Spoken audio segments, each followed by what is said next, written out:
Aujourd'hui, je te propose de réaliser un pain dermatologique pour le visage, aussi appelé Syndette. C'est une alternative douce au savon classique, idéale pour les peaux sensibles, réactives ou sujettes aux tiraillements et adaptée au pH du visage. Je me suis inspirée pour cette recette du C10, pain dermatologique sur grave de typologie, avec de l'extrait de calendula et une huile végétale nourrissante. Bonjour et bienvenue sur ma chaîne. Contrairement au savon saponifié, les Syndettes ne sont pas obtenus par réaction avec de la soude. Ils utilisent des tensioactifs doux, ce qui permet de nettoyer la peau sans altérer sa barrière cutanée. C'est pour cette raison qu'on les retrouve souvent dans les pains dermatologiques destinés au visage. Désinfecte ton matériel avant de commencer et prépare les ingrédients. Tu auras besoin de 33 g de SCI. C'est un tensioactif très doux dérivé de l'huile de coco. Il nettoie efficacement tout en respectant le film hydrolipidique de la peau. C'est la base lavante principale de ce pain dermatologique. 8 g de glycérine végétale. C'est un humectant, ce qui signifie qu'elle aide la peau à retenir l'eau. Dans un produit lavant, elle permet de limiter la sensation de tiraillement après le rinçage et d'améliorer le confort cutané. Elle aide aussi à équilibrer l'action nettoyante du tensioactif et à améliorer la texture de la pâte. Pèse ensuite 10 g d'eau et 1 g de sel.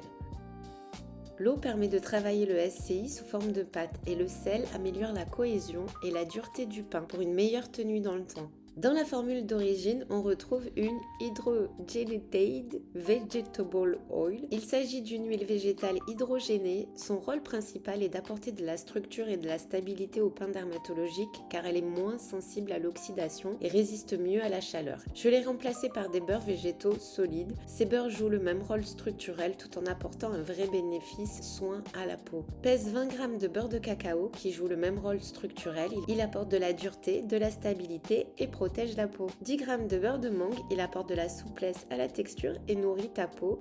Et 9 g de beurre de karité, qui est connu pour ses propriétés réparatrices et protectrices. Il est particulièrement intéressant pour les peaux sèches ou sensibles. À la place de l'huile d'amande douce, j'ai choisi de l'huile de jojoba car elle est très bien tolérée par la peau du visage. Prépare-en 7 g. Sa composition est proche du sébum humain, ce qui la rend idéale pour les peaux sensibles ou mixtes. Et 1,4 g d'extrait de calendula. Reconnu pour ses propriétés apaisantes, calmantes et réparatrices, il est parfait pour les peaux sujettes aux rougeurs, aux irritations ou à l'inconfort. Je vais ajouter un conservateur, 0,6 g de Cosgar. Même si le produit est solide, la présence d'eau et d'extraits végétaux justifie quand même une petite protection contre les microbes. C'est un choix de sécurité, surtout si le produit est destiné à être conservé ou offert. Tous nos ingrédients sont réunis, on va pouvoir commencer. Verse la glycérine dans le SCI. Mélange l'eau avec le sel pour le dissoudre plus facilement. Verse ce mélange dans le SCI et travaille ce mélange jusqu'à obtenir une pâte bien homogène et mets-la de côté. Pour le premier essai de cette recette, j'avais fait d'abord chauffer le SCI. Je te le conseille pas du tout, ça a été catastrophique.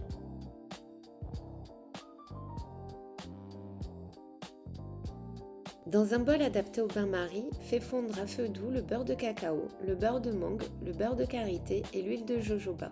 Mélange de temps en temps. Une fois fondu, incorpore-les progressivement au SCI jusqu'à obtenir une texture lisse et uniforme. La formule originale contient aussi du polyglycéryl 4-laurate, un tensioactif doux d'origine végétale utilisé pour améliorer la douceur et la tolérance du nettoyage. Dans cette version DIY, je n'en utilise pas car en travaillant le SCI sous forme de pâte et en y incorporant progressivement des corps gras, ça permet déjà un nettoyage doux et équilibré. Laisse redescendre la température autour de 40 degrés avant d'ajouter le Cosgar et l'extrait de calendula. Vérifie le pH et verse ta préparation dans un moule, mais attends 24 à 48 heures avant de pouvoir le démouler et l'utiliser. Ce pain dermatologique nettoie la peau en douceur sans l'agresser tout en apportant un vrai soin grâce aux beurres végétaux et au calendula. C'est une excellente alternative au savon classique pour le visage. Si cette vidéo t'a plu, n'hésite pas à liker, commenter et à t'abonner pour d'autres recettes. Et à très bientôt pour de nouvelles expériences.